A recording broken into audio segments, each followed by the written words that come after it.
In this conference paper, the false claim that milk is of nutritional value to the human body will be debunked. The Netflix documentary, What the Health, heavily influenced the development of this paper. The three main focus points for this essay are the Got Milk campaign, the horrific truth about what consuming milk does to the human body, plant-based dairy alternatives, and the dying dairy industry. There are over 15 different supporting references used in this paper, ranging from the late 1800s to present day. Research from medical studies was used to support claims about the damaging effects of milk consumption, along with books such as The Whitewash, Disturbing Truth About Cow's Milk and Your Health, History of Soy Milk, and Other Non-Dairy Milks, all of which provide research on the health benefits of plant-based products. Research conducted by Kip Anderson in the Netflix documentary What the Health exposed the reason large health organizations refuse to educate the public on the dangers of milk consumption. Additional research for this paper came from credible sources such as articles, newspapers, books, videos, documentaries, and academic journals to support each topic and in turn reinforce the claim that milk is detrimental to one's health. Children are taught from a very young age that in order to have strong bones and teeth, they must drink 1 cup of milk each day. Unfortunately, this is not the truth. In fact, drinking 1 cup of milk each day might actually increase the chances of breaking a bone. This paper will discuss milk's alleged nutritional value, the Got Milk campaign, and the dying milk industry. After commercial pasteurization machines were introduced in 1895, the milk production industry grew, and milk became a high-demand drink. In the early 20th century, the advancement of the distribution of milk helped the milk industry reach its pinnacle. Milk remained at its peak until the late 20th century, when milk encountered a competition in form of soft drinks. Soon after, milk slowly began losing consumers, and according to Jake Rawson in his article, Utter Success, A Brief History of the Got Milk campaign, milk found it difficult to compete with soft drinks since the bubbly drinks came in different flavors, the bottles had fun packaging, and raffle prizes were included by some companies. There was not much of an incentive for consumers to purchase milk, aside from the marketing tactic that milk is good due to its health benefits. Milk sales drastically dropped in California and many other milk production companies in the United States. The California Milk Processor Board began to research marketing strategies that could draw the attention of consumers. After several trials, the board decided on Got Milk.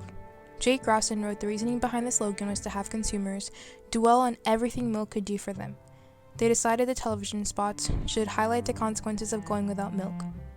Jeff Manning, the California Milk Processor Board Executive Director, selected the advertising agency Goodbye Silverstein and Partners to create and release the Got Milk campaign in 1993. The campaign led to a tremendous increase in sales.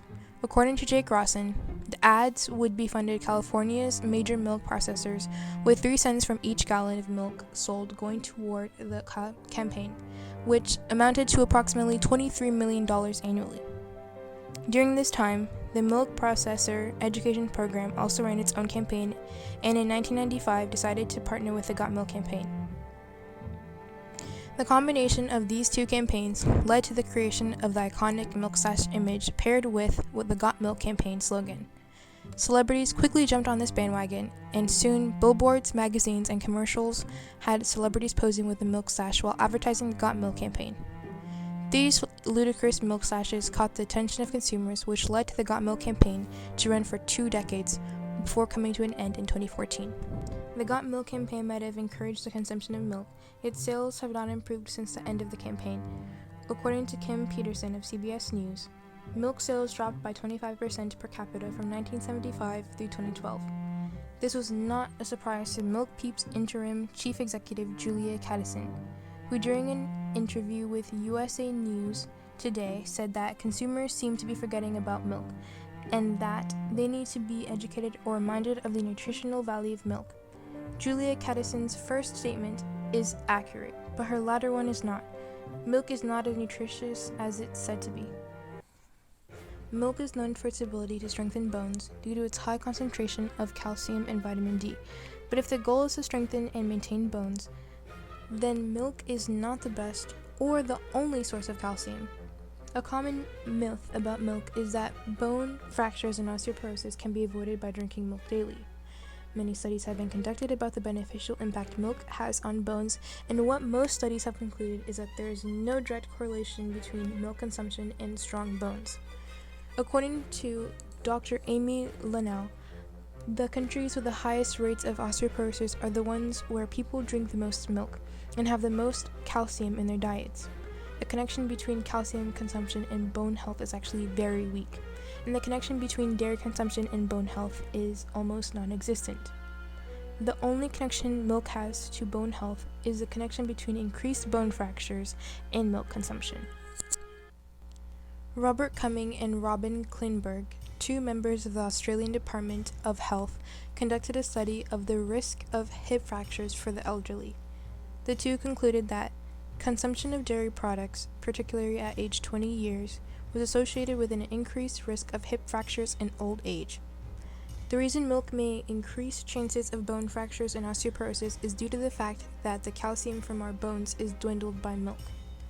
The chemistry behind this fact was elaborated in the article 12 Reasons to Stop Drinking Cow's Milk from the nonprofit organization People for the Ethical Treatment of Animals, also known as PETA. In the article, the following statement is made: animal proteins produce acid when they're broken down, and calcium is an excellent acid neutralizer. To neutralize and flush out the acids, our bodies have to use the calcium that the milk contains, as well as some from our own stores. This kind of information is not given the exposure it deserves.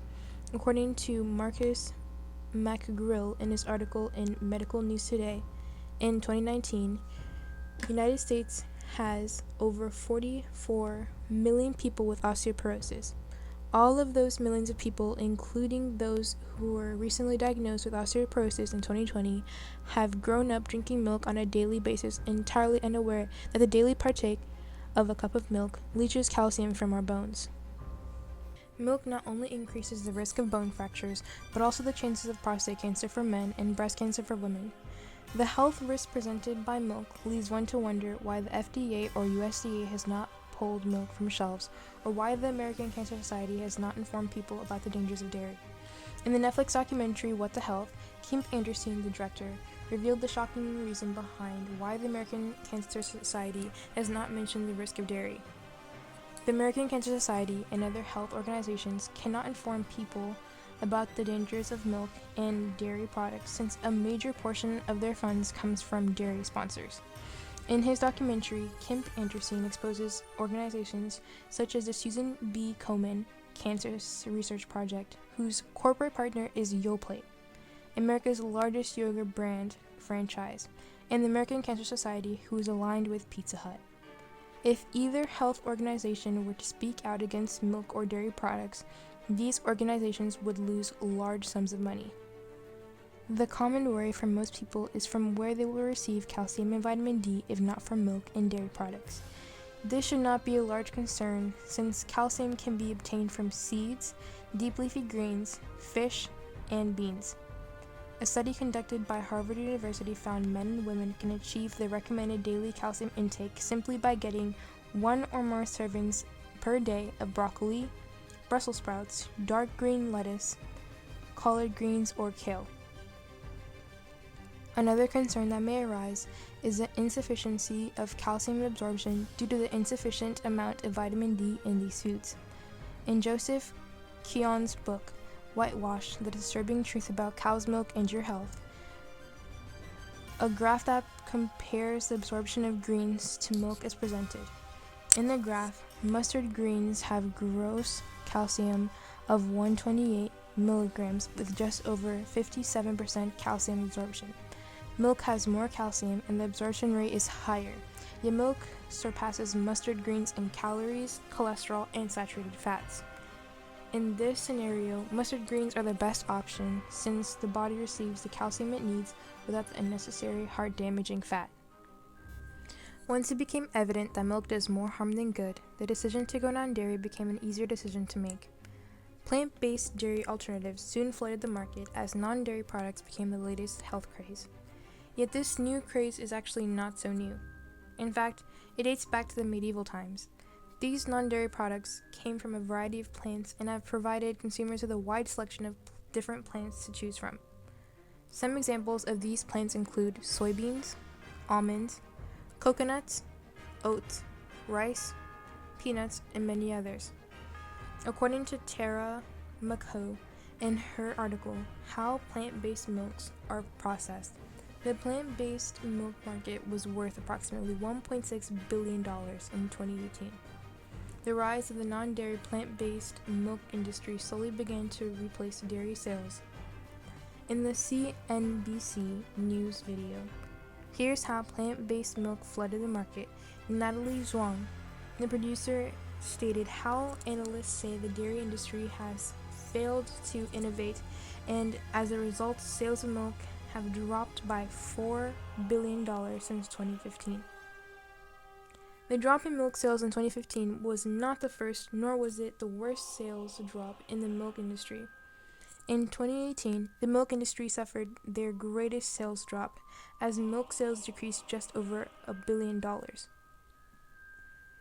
On November 12, 2019, the milk industry suffered another tremendous loss as Dean Foods, the largest milk producer in the United States, filed for bankruptcy. The CEO of Dean Foods, Eric Beringwas, later explained that milk production is difficult, especially since cow milk consumption has declined. Mr. Beringwas' explanation was accurate, since of 2018, 9.3% of the milk market was comprised of the non-dairy industry. Therefore, the dying milk industry can be attributed to the growing plant-based milk industry. If the milk proverb were changed to "a cup of milk a day brings osteoporosis your way," perhaps some people would rethink their drinking of milk. Contrary to belief, milk is not a nutritious drink, nor does milk fortify bones. Milk is in fact more beneficial to calves than humans, yet milk is claimed to be one of the best sources of calcium and vitamin D, but in actuality, there are much better and healthier sources available. Unfortunately, this fact is known by health associations in the dairy industry, but they choose to ignore it.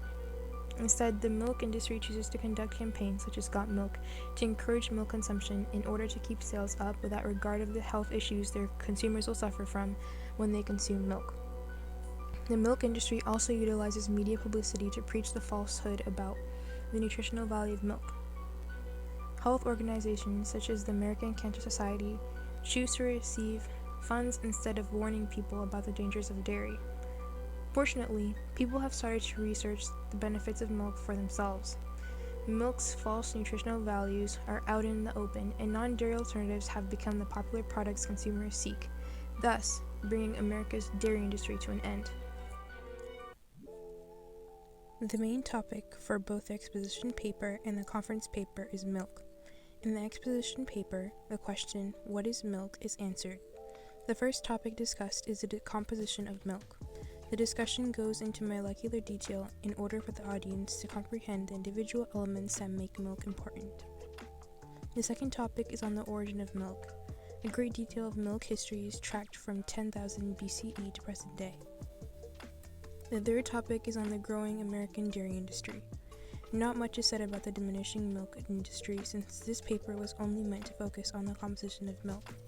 However, this third topic does leave room for a connection between the exposition paper and the conference paper. The conference paper shares the topic of milk with the exposition paper, but the conference paper does not focus on the composition or history of milk.